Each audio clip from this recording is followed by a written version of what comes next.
श्री विष्णु सहस्त्रनाम का अगला श्लोक है। सर्व सर्व शिवस्थानुर्भूतादिर्निरव्ययः संभवो भावनो भर्ता प्रभवः प्रभुरीश्वरः।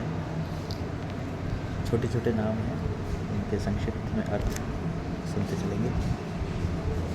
सर्व अर्थात जो असत और सत यानी कि जड़ और चेतन सबकी उत्पत्ति स्थिति और प्रलय का स्थान और कारण होने के कारण और सर्वदा सबको जानने के कारण सर्व कहलाता है। और साधारण भाषा में भी कहे तो सभी कुछ भगवान है, परमात्मा है, तो इस हिसाब से भी परमात्मा का एक नाम सर्व है। फिर शर्व अर्थात जो समस्त प्रजा को शीर्ण करते हैं अर्थात प्रलय काल में संहार करते हैं।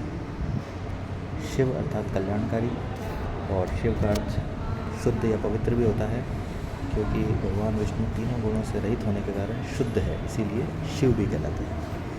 और ब्रह्मा विष्णु महेश तीनों में अभेद बतलाने के लिए भी शिव नाम से भी भगवान विष्णु को संबोधित किया जाता है। स्थाणु अर्थात जो स्थिर है, भूतादि अर्थात जो भूतों के आदि कारण है, निधि अर्थात प्रलय काल में सभी प्राणी जिसमें स्थित होते हैं वो निधि कहलाते हैं।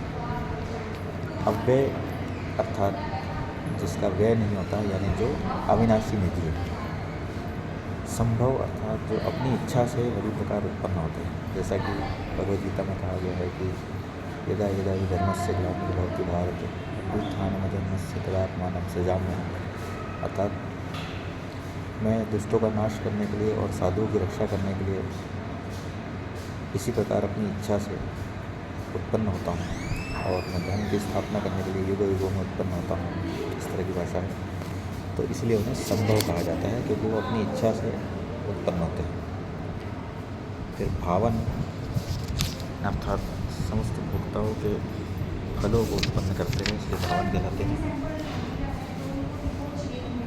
भर्ता अर्थात जो प्रपंच का भरण करते हैं, इस संसार का भरण पोषण करते हैं। प्रभव अर्थात जो समस्त महाभूत को उत्पन्न करते हैं, और क्योंकि उनका जन्म दिव्य है इसलिए भी वे प्रभव कहलाते हैं। प्रभु अर्थात जो समस्त क्रियाओं में समर्थ है, अर्थात उनके पास सामर्थ्य की अधिकता है, इसलिए वे प्रभु कहलाते हैं। और ईश्वर अर्थात जिनके पास ऐश्वर्य है, भगवान, उन्हें ही सर्वेश्वर कहा जाता है। आगे के नाम बाद में अगले वीडियो में देखेंगे। ओम श्री विष्णुवे नमः।